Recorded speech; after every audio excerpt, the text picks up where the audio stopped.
So, and then you talk about pumps, and people are like, "Well, we don't need one." I put in 3 for Park Pride. See, we want rebates for companies like yours to incentivize the use of the industry. See? Yeah, well, and it's mentioned it. I mean, I've been involved. I was involved with the Chattahoochee. I'm on the Chattahoochee Base Advisory Committee for the 2008 update, and I had just gotten into this, and I'm the guy down there going green infrastructure and rainwater harvesting, and the guys are rolling their eyes. And so there's the whole issue that it's not been done very much, except maybe out in the farms and stuff, and people just don't understand, and they're scared of it. Yeah, I agree. And then, then the cost of it, it was like in the email, and I don't know who put this, but it could cost $15,000 to put a system in. Yeah. I mean, it could. Yeah. In the city, my guess is that, people that have a decent yard, they'll probably need to spend $3,000 to $5,000 to put in a rainwater system. There's a few states with incentives.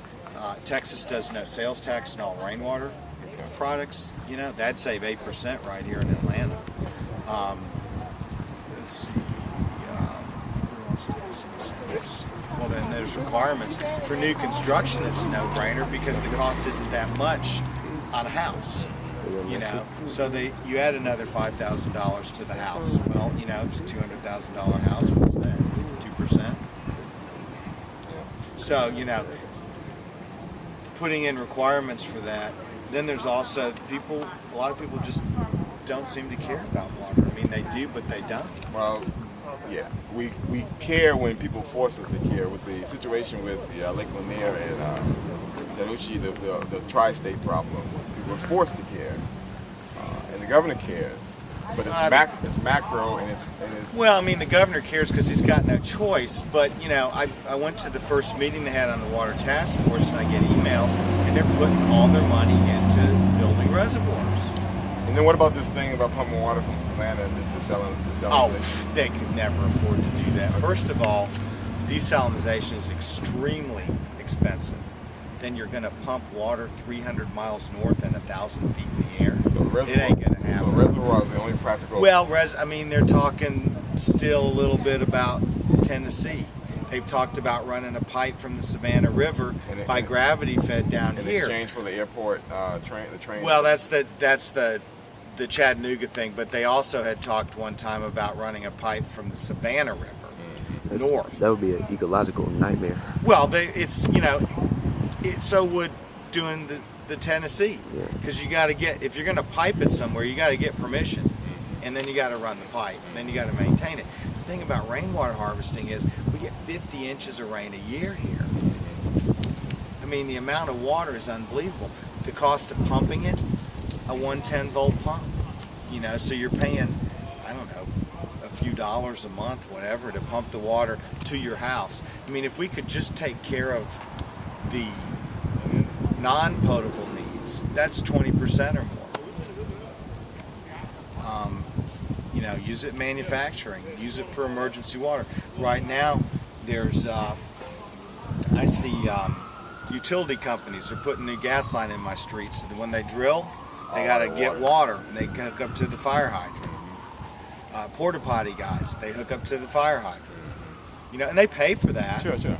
But and I see the hoses too. And there's one company on Murphy Avenue, and they got 5 trucks, 1,500 gallons a day, once a day. So that's 5 times 5 times what? 250 days a year. One last question, Steve, before I let you. Why can't potable water systems drain into the sewer? The drainage systems that go into the creek. Well, it depends what's in the water. I mean, if you look at some of the culverts, they have no dumping. I mean, because that's water that gets all treated. It still gets treated somewhere. Well, right. The issue is like all this stuff on the sidewalks and the fertilizers and all that. When it rains and it doesn't soak in the grass, it goes down the streets, right? Okay, that's polluted. Right. It's called non-point source pollution. Non-point. Right. Point source is like if there was a pipe coming out of the building that had bad water. Yeah. Those are fixed. There's very little of that. It still happens, but Yeah. it's either mistakes or people being lazy. But point source is a big problem. That's why if it Non-point rains, non-point source, if it rains, the Chattahoochee becomes unswimmable. The E. coli goes whoosh, and that's because of the water runoff. So if you can keep that water from going down there, that's less water.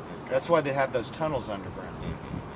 Because the whole descent decree was because when it would rain, we didn't have the system to treat the water as it was raining in the big events, so it was just overflowing and going into the rivers. So now they built those tunnels underground, and the water goes into there, and then after the rain event, then they can pump it out over time and treat it. But the water has to be of a certain quality to go back. Probably not drinkable, but clean. Sure. And so that was the whole issue. And why they didn't want to do green infrastructure, well, it was really new back then. Well, not very well. Rain gardens, wetlands, green roofs, rainwater harvesting, all that stuff. Greg Ramsey, you know Greg Ramsey on Moreland? He's with Village Habitat Design. He's a local planner that does green. Okay. So, but Philadelphia's doing it. They have the same problem. Old infrastructure can't deal with it, and they're going to do that. And was a third of the cost. I'm hoping that this will come from something. Come to something. I mean, you know, the other thing about this is that you have to pay the bill once a year. It's not monthly. So it's going to be huge. It's like, it's like whatever this come to. I broke it down in a month, but you know, no one's going to do 325. I mean, I'm doing probably 1,200. Okay, so I'd pay $13.53 if I put in a 1,000-gallon, 1,200-gallon tank. Okay. I pay $22 to $25 a month for water because I live alone and I don't use a lot. I still have to pay the $6.50 for the water supply and $6.50 for the sewer supply, so that's another $13. So I'm paying almost $27 a month, and that's more than I pay for water. Yeah. And with me, I mean, I don't use a lot of outdoor watering and don't seem to be, but I would want to maybe have an extra 1,000 gallons, you know.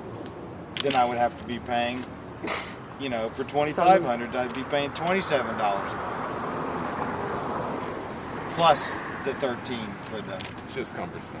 It's clumsy. I mean, go into like, for instance, like White Street at the West End, the big industrial strip. Oh yeah. There's a lot of open space. Oh yeah. So we want, when I become city council, we're going to be recruiting small cottage manufacturing that's sustainable, that's a provider of sustainable equipment and materials for the entire region. That's the whole. That's the economic development. So is White Street the dividing line? Between what?